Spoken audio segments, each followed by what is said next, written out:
Hey guys, quick tutorial for ARCA at Milwaukee this week to go along with the live lapper files that I uploaded.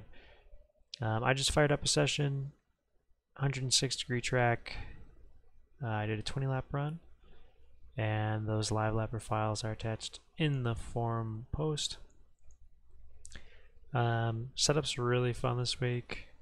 Really fun to drive here. I mean, I love Milwaukee, so definitely biased, but it's good. It's fun. My best lap was a 30.528, and a couple things I should note. I moved my starting brake by 65. I felt like that was gave me more room to move up and down in the race, and I went to 12-1 in steering. So that's certainly preference. I moved the steering offset a little bit again, just what I wanted. Starting steering ratio is 10-1. It was a little bit fast for me. I think 12-1 just worked for me, but feel it out for you. Into turn one, we don't really have many references for our breakpoints. We just kind of have to feel it out, and that's what I did.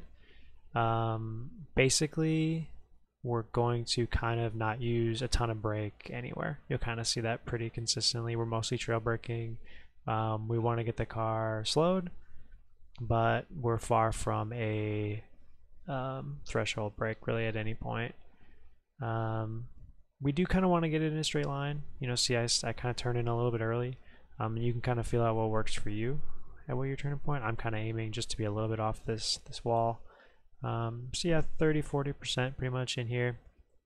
And one thing about Milwaukee is that we're kind of diamonding a little bit on both corners, so and they're not a perfectly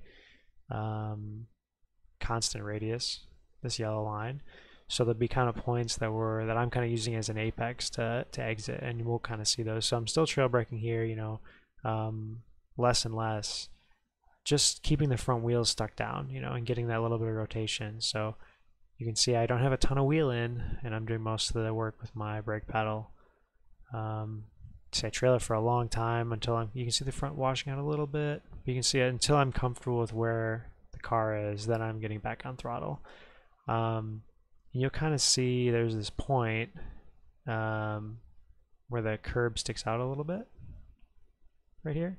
That's kind of where I'm aiming for. I use maybe a little bit too much curb because you can actually see the front wash out a tiny bit when I get on it here, but you get the idea. That is about where I wanted the car to be, but maybe I just touch a little bit of curb and it does push the car right. So definitely maybe another half a tenth, you know, if I wouldn't have done that. So a little bit of oversteer on exit, managed pretty well.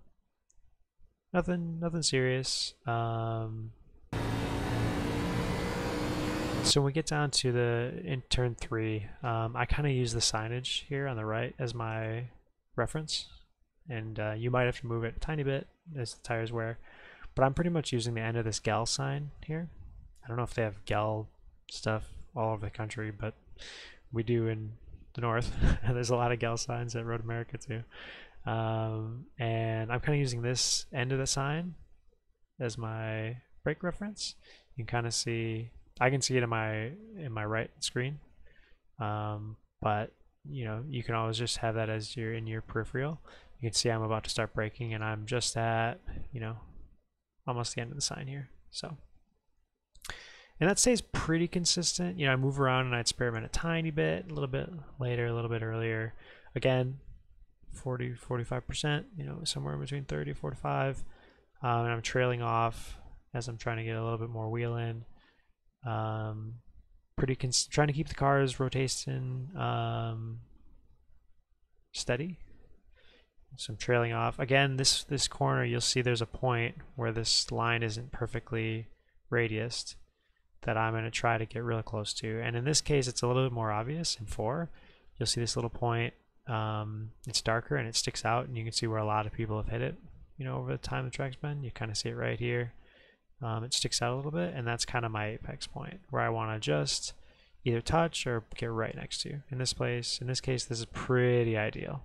So I went right over it. You can see it right there. And that's sort of my point. That's sort of where I want to get closest to the curb on exit. So I just kind of let the car float out a little bit. You know, I get close in. I'm letting the car flow out a tiny bit, just whatever I'm comfortable with, and get back on throttle early, and manage that. The rear is sliding a little bit, and then I try to get back full throttle. So that was the hot lap, and I'm just going to quick look at, this will be lap 18, or lap 17, no, lap 18, when the tire's a little bit worn, and everything's pretty similar. You can see again, I'm just have to feel out my brake point, but my line's pretty similar. Letting the car flow out again a little bit, looking for my point, kind of that I want to use as my apex. I am using a little bit more curb blade in the run sometimes because I want a little bit more rotation in the front end. You have to feel out what works for you. The curb will rotate the car a little bit, but it cannot settle it if you're not careful.